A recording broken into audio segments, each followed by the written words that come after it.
반갑습니다. 오늘은 바이블 스터디 9번째 시간으로 유다의 변화라는 제목 가지고 함께 말씀 나누고자 합니다. 여기 나오는 이 유다는 예수님을 팔았던 그 가룟 유다가 아니고 야곱의 네 번째 아들, 그러니까 요셉을 팔자고 제안했던 그 유다입니다. 동생을 팔아버리자라고 했던 유다가 어떻게 변화되어 가는지를 한번 좀 보도록 하겠습니다. 성경에서는 변화된 사람들이 많이 나오는데 그 중에서도 유다는 그 변화되는 폭이 꽤 큰 편입니다. 유다가 어떻게 변화해 왔는지는 그의 말을 보면 단적으로 알 수 있습니다. 그의 말은 어떻게 변했습니까? 37장 유다가 등장할 때 무슨 얘기를 합니까? 요셉을 팔아버리자라고 동생을 팔자라는 제안을 합니다.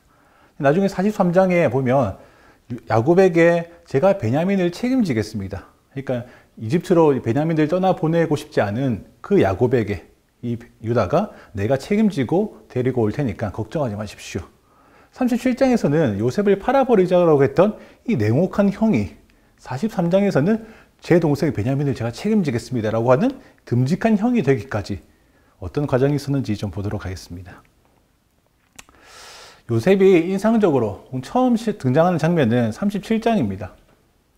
바로 요셉을 팔아버리는 장면인데, 요셉은 이 라헬의 아들이었기 때문에 야곱이 눈에 보일 정도로 편애를 하죠. 그래서 성경에서는 색동옷을 입혔다, 우리말 성경에서는 귀한 옷을 지어 입혔다는 것입니다. 다른 형제들이 보기에는 그것만으로도 좀 충분히 짜증나고 이렇게 싫은데, 이 요셉은 어떤 사람이었습니까? 자기 형들의 잘못을 그대로 자기 아버지한테 다 계속 전달하는 그런 이제 동생이었죠. 그러니까 그것도 좀 싫은데, 나중에 이 요셉이 꿈 꿨다면서 자기 형들한테 이야기하는데, 그 형들이 꿈의 이야기를 듣고 있으니까 뭡니까? 굉장히 건방진 꿈인 거죠. 한번 기회 보면 내가 너희를 없애버리겠다라고 형들은 계속 생각했을지 모릅니다. 근데 하루 야곱이 동생에게 형들이 저 세겜에 가서 양들의 어떤 먹이를 잘 주고 있는지 한번 확인하고 와라 라고 시킵니다. 그래서 요셉이 짤랑짤랑 세겜 갑니다. 그죠? 근데 세겜 갔는데 형들이 있습니까? 없습니까? 없습니다.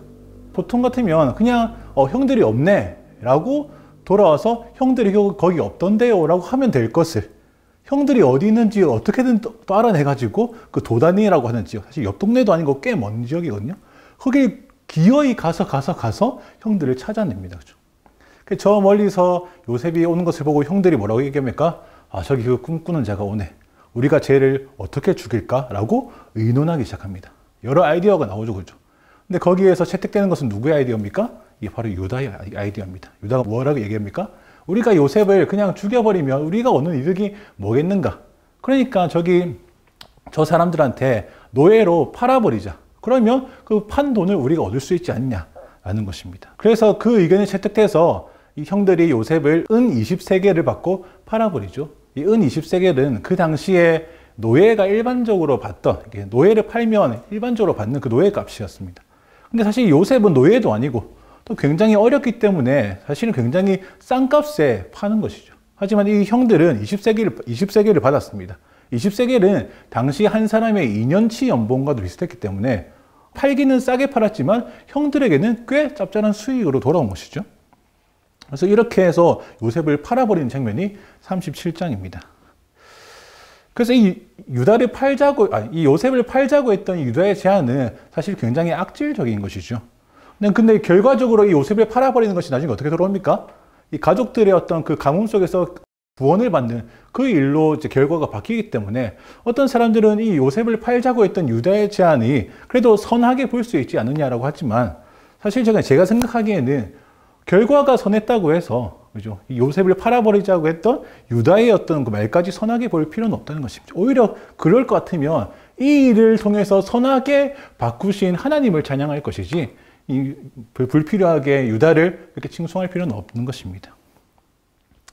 어쨌든 형들은 이렇게 요셉을 팔아버리는 사고를 친 후에 수습하기 위해서 무슨 일을 벌입니까?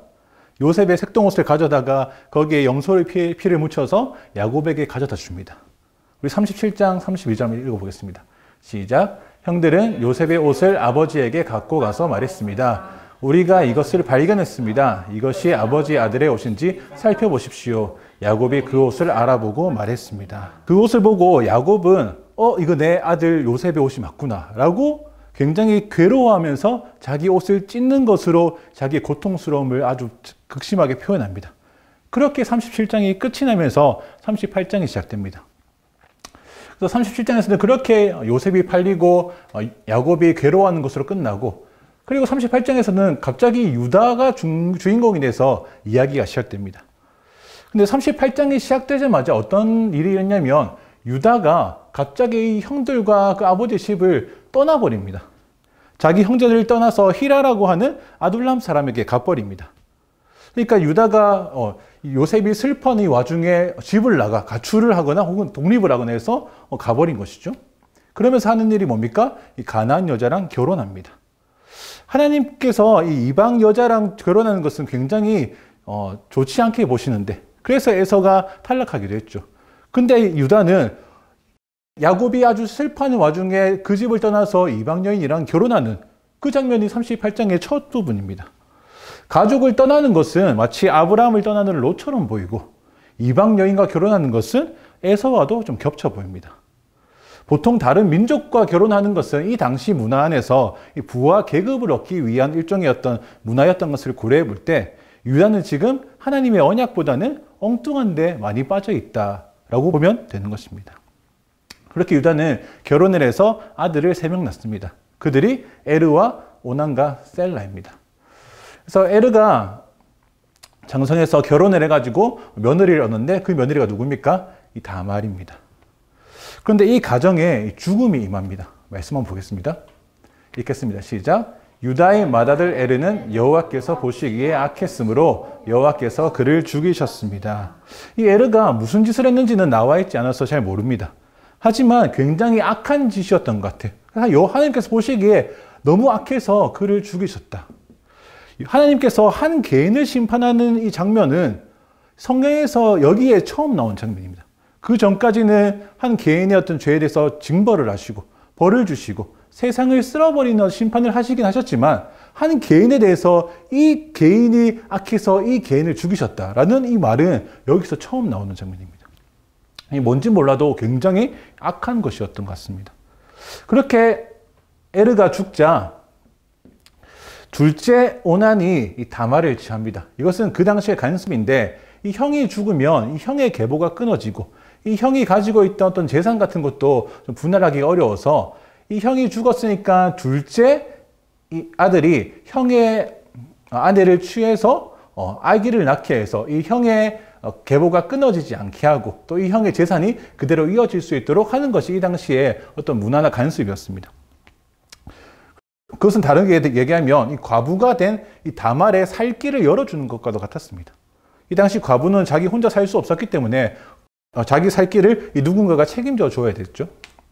그래서 에르가 죽고 오난이 다말을 취한 것은 에르를 위한 일이기도 했고 이 다말을 위한 일이기도 했습니다. 하지만 이 오난은 다말을 취하지만 의무를 다하진 않습니다. 다말이 임신하도록 하지 않고 임신 못하도록 수를 쓰는 것이죠. 그렇게 오난은 다말을 취하면서 육적인 욕심은 채우고, 형의 계보가 끊어지면은 이 재산은 이 둘째한테 좀 가기 때문에 이 재산적인 이익도 보고, 근데 다른 사람에게 저 이 오난은 형의 형수와 형을 위해서 의무를 다하는 자구나라고 칭찬받고 인정도 받는, 이 세 가지 어떤 이득을 다 취하면서 근데 결과적으로는 아무에게도 유익되지 않고 오직 자기만 유익을 보는 그런 위선적인 모습을 보입니다. 그래서 하나님께서 이 오난도 에르처럼 보시기 악해서 죽여버립니다. 성경에 그렇게 기록되어 있습니다. 그래서 이 첫째와 둘째 모두 하나님께서 보시기 악해서 하나님께서 죽이셨습니다. 근데 이 사실을 성경을 읽는 우리는 압니다. 그죠? 이 첫째와 둘째가 하나님 보시기 악해서 죽었구나. 근데 이 당사자인 유다는 이 사실을 압니까? 모릅니까? 모릅니다. 그죠? 이 정보는 성경을 읽는 우리에게는 제공되지만 현장에 있던 유다에게는 제공되지 않는 정보인 거죠.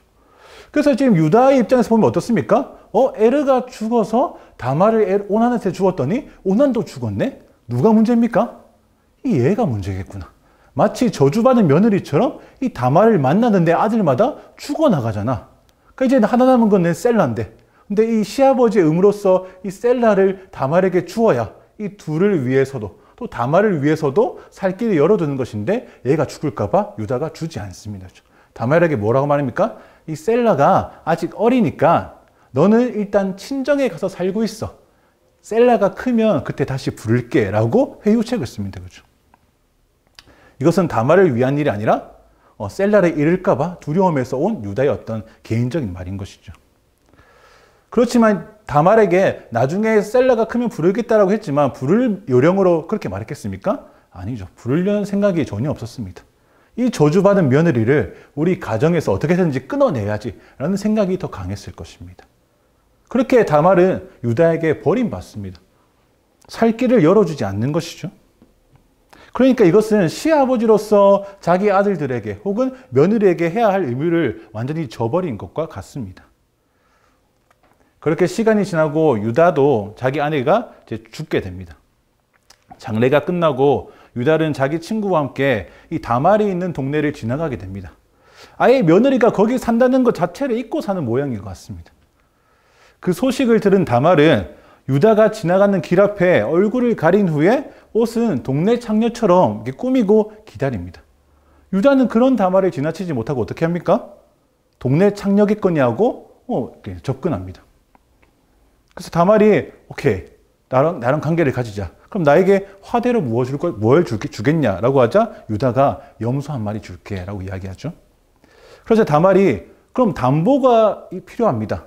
내가 염소를 받을 때까지 담보물을 주십시오 라고 하니까 유다가 뭐라 합니까? 그럼 뭘 주면 좋겠니? 이 다말이 놓치지 않고 도장과 도장끈, 지팡이를 주십시오. 이것들은 그때 당시 그 주인이 누군지 단번에 알 수 있는 약간 신분증 같은 것들이었습니다. 도장을 갖고 다니는 사람도 많이 없었거니와 지팡이에는 어떤 그 사람의 어떤 이름이 새겨져 있었기 때문에 바로 알 수 있는 것이죠. 그래서 유다는 그걸 줘버립니다. 주고 다말하고 관계를 가지고 헤어집니다. 그리고 그 다음날 이후에 유다가 담보물을 다시 돌려받기 위해서 친구 편으로 염소를 보내서 그 여자를 좀 찾으라고 합니다. 근데 이 친구가 찾지 못하거든요. 근데 제가 보기에는 유다가 찾지 못하게 일부러 한 것 같습니다. 왜냐하면 이 친구가 동네 사람들한테 누굴 찾냐면 이 동네에 신전 창녀가 있지 않습니까? 라고 물어보고 다닙니다. 우리 15절과 21절에 창녀라는 단어가 나오는데 15절은 유다가 다말을 보았을 때 창녀구나 했던 그 창녀.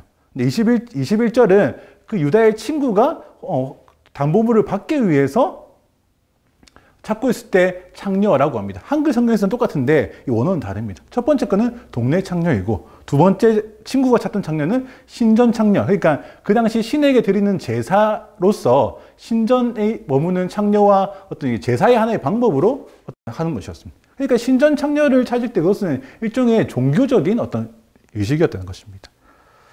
어쨌든 유다는 자기는 다말을 동네 창녀라고 생각했으면서 정작 친구에게는 신전 창녀라고 둘러댑니다.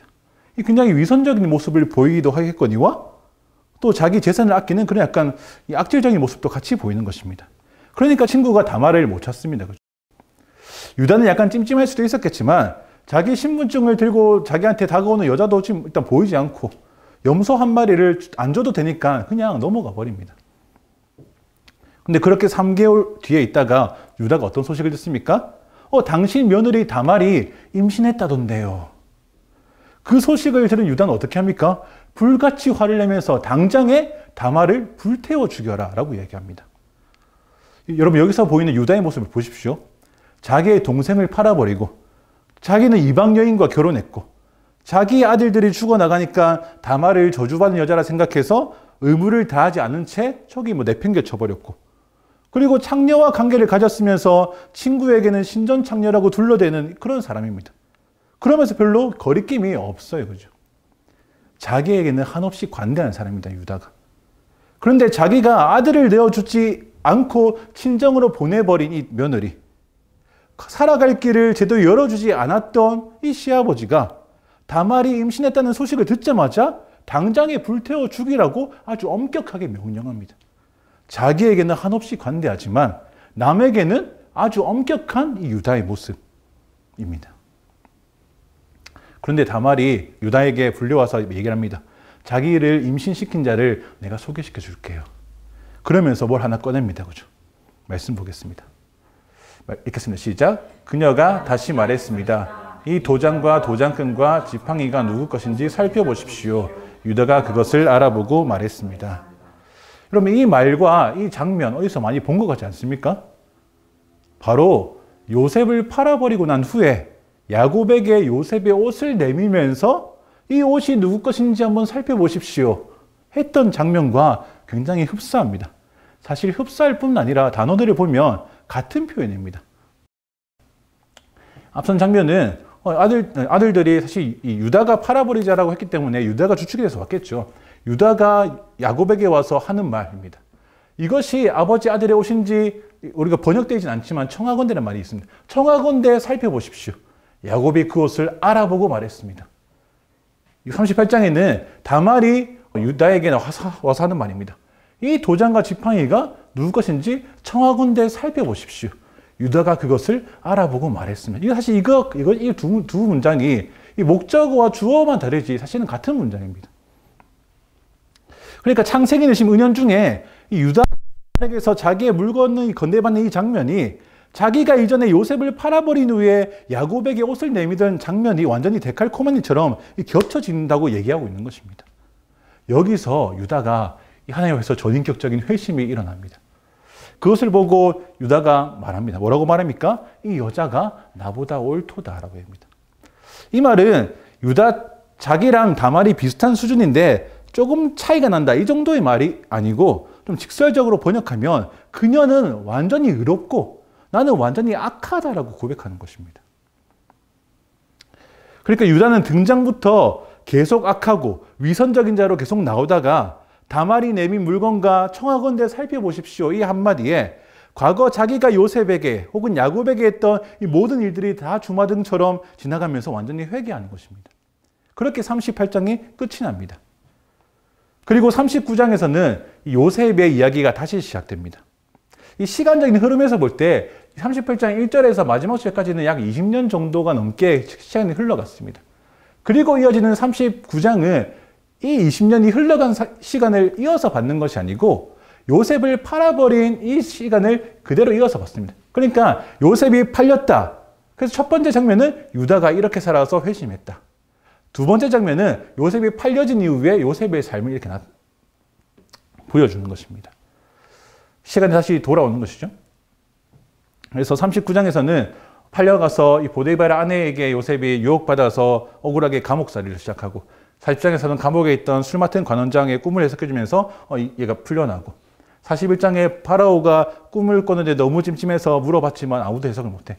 술 맡은 관원장이 누굽니까? 요셉을 추천합니다. 그래서 해석을 받으니까 너무 속이 시원하거든요. 그래서 이 파라오가 요셉을 중용해서 사용하기 시작합니다. 그 꿈이 뭐였습니까? 이후에 7년 동안 굉장히 기근이 올 텐데 지금 준비를 잘하면 굉장히 나중에 우리가 풍성하게 부하게 살 수 있습니다. 그 이야기죠. 실제로 그렇게 됩니다. 그래서 이 기근 때문에 이 야곱의 가족들이 너무 먹고 살 것이 없으시니까 이집트에 와서 파라오에게 먹을 것을 좀 구하러 옵니다. 살기 위해서 오는 거죠. 이때 요셉과 재회합니다. 하지만 요셉은 그 형들을 아직 용서하지 못하고 형들은 요셉을 당연히 알아보지도 못하죠. 그리고 너희가 첩자가 아닌 증거를 가져와라. 그 증거는 너희가 너희 집에 고향에 있다고 했던 막내 동생이 있지 않느냐. 걔를 데리고 오면 너희가 첩자가 아닌 것을 내가 인정해 주겠다. 돌아갑니다. 그래서 야곱이 형제들의 말을 듣고 그 파라오의 어떤 총리가 우리 베냐민 데리고 오면 먹을 거 주겠다던데요. 야곱이 어떻게 합니까? 지금 내가 요셉 잃은 것도 아직도 이 상처가 다 치유되지 않았는데 내가 베냐민까지 잃을 수 없다. 안 돼. 라고 얘기합니다. 근데 43장에서 그러기에는 이 기근이 너무 심했어요. 다시 기근이 너무 심해져가지고 다시 이 베냐민을 데리고 갑시다라고 얘기합니다. 근데 이때 야곱에게 베냐민을 데리고 가자고 했던 이가 누굽니까? 유다입니다. 그럼 여기서 보십시오.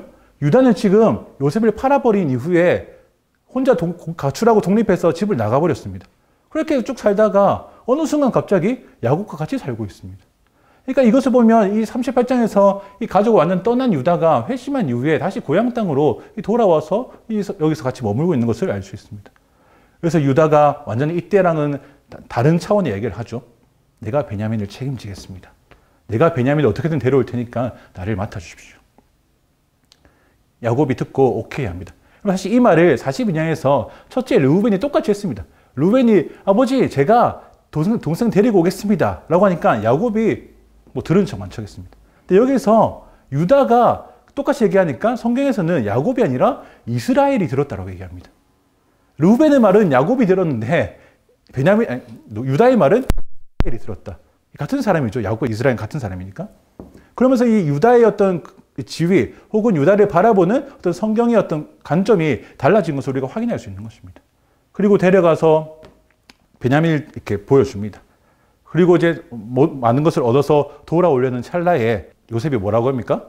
지금 너희 중 누군가가 우리의 은잔을 훔쳤다. 너희 자루를 한번 뒤지겠다라고 합니다. 그렇죠? 사실 이건 요셉이 베냐민의 자루 속에 넣어놓고 약간 연기하고 있는 것입니다. 그래서 이 형제들이 자기 너무 억울하죠. 저희는 아무도 훔치지 않았습니다. 그럴 겨를도 없는데요. 혹시 뒤져서 나오면 우리 모두가 당신의 종이 되겠습니다. 라고 선언합니다. 뒤졌더니 어떻게 됩니까? 이 베냐민의 자루에서 은잔이 발견됩니다. 근데 이제 요셉은 모두가 종될 필요 없이 누구만 종되면 돼. 훔쳐간 베냐민만 종되면 되지. 너만 나의 종이 되고 나머지는 돌아가. 라고 얘기합니다. 이때 유다가 굉장한 말을 합니다. 그렇죠? 읽어보겠습니다. 시작. 그러니 제발 이 아이 대신 이 종이 내 주의 종으로 여기 남게 하시고 이 아기는 자기 형들과 함께 고향으로 돌아가게 해 주십시오. 정황상 이 베냐민은 누명을 쓴 것입니다만은 이를 알 리 없는 유다에게 베냐민은 영락 없는 죄인입니다. 당장 이 종으로 살아야 할 처지입니다. 그런데 유다는 베냐민 대신 내가 여기 남아서 종이 될 테니까 베냐민을 아버지 품으로 돌아가게 해주십시오라고 요청합니다. 여러분 유다가 얼마나 변화되는지 좀 아시겠습니까? 요셉을 팔아서 돈이나 벌자라고 했던 유다가 이젠 동생 대신 자기가 종이 되겠다라고 말합니다. 이 말을 들으니 또 뭔가 떠오르는 게 있지 않습니까? 지금 유다는 예수님의 메시아 사역을 희미하게나마 그림자로 보여줍니다. 우리가 맞아야 할 모든 죄의 질고와 하나님의 진노를 이 거룩하신 예수님께서 대신 맞아주신 사건. 우리가 죄인인데 그 죄의 진노를 예수님이 다 당하시고 정작 우리는 하나님의 자녀라고 부름받도록 양자의 영을 주신다. 그래서 하나님의 아들이신 예수 그리스도와 죄인된 우리가 위치가 바뀌는 사건. 그것이 우리가 얻은 구원입니다. 그렇죠? 근데 지금 유다는 예수님처럼 죄인인 베냐민이 받아야 할 처벌을 자기가 받고 자기가 누릴 수 있는 자유, 고향으로 돌아가 아버지를 만나는 그 자유를 베냐민이 얻도록 청하고 있는 것입니다. 잘못 얻는 유다가 이 베냐민과 위치를 바꾸고자 요청하는 것입니다. 그리고 실제로 나중에 49장에서 야곱은 자녀들을 축복하면서 이 첫째인 르우벤도 아니고 라헬의 아들 요셉이나 베냐민도 아닌 유다에게 네가 메시아가 올 통로가 될 복된 계보에 있는 자다라고 축복해버립니다. 49장 10절입니다. 읽겠습니다. 시작. 규가 유다에게서 떠나지 않고 통치자의 지팡이가 그의 발 사이에서 떠나지 않으리니 실로께서 오셔서 백성들이 그에게 복종할 때까지다. 아멘. 그리고 그의 가문을 통해서 실제로 다윗이 나오고 예수 그리스도까지 나오는 가문이 됩니다. 규가 유다에게서 떠나지 않고 이 통치자의 지팡이가 너의 가문을 통해서 계속 나올 것인데 언제까지? 실로가 오시기까지다. 이 평화의 왕이신 그분 메시아가 올 때까지 너의 가문을 통해서 왕이 나올 것이다. 이 메시아의 통로가 되는 그 계보를 가진다는 것입니다. 이것이 유다가 마지막으로 받는 복입니다. 그럼 정리하겠습니다. 여러분 세 번에 걸쳐서 바이블 스터디를 통해서 이 복된 계보에 있는 자들을 봤습니다. 하지만 누구도 온전한 자가 없었습니다. 그렇죠? 아브라함은 사레가 아이를 낳지 못해서 자기 방법으로 뭘 해보려고 무던히도 애쓰던 자였습니다. 롯을, 엘리에셀을, 이스마엘을 염두에 두고 살았지만 결국 하나님이 주신 이삭을 얻었습니다. 야곱도 복을 얻기 위해서라면 무슨 짓이든 하는 속이는 자로 평생을 살았는데 근데 하나님께서 계속해서 그를 만나 주셔서 결국 그가 자기 힘을 의지하지 않고 하나님과 겨루는 자, 이스라엘로 바꾸어 주셨습니다. 오늘 유다도 처음 등장할 때는 냉혹하고 위선적이고 자기에게 관대하고 남에게 엄격한 자였지만 결국 그가 전적으로 회심해서 하나님의 복된 계보에 있는 자가 되는 일입니다. 하나님의 마음과 뜻을 여러분 우리가 캐치할 수 있어야 됩니다. 하나님께서 사용하시는 자, 하나님께 택함받는 자들은 하나같이 이 자기 계획, 자기의 힘, 자기 어떤 것을 통해서 뭔가 이루고자 애쓰는 자보다 결국 하나님께로 돌이키고 하나님만 바라보고 모든 죄악된 과거를 돌이켜 회개하는 자를 하나님께서 기뻐 받으시고 사용하신다는 것입니다. 부디 우리 온리즈 성도님들도 하나님 앞에서 우리의 강함을 자랑하거나 그것으로 우리 인생을 지키거나 바꾸겠다고 애쓰지 않고 하나님만 바라보고 하나님만 의지하는 온전하게 회개한 자로 살아가시기를 축복합니다.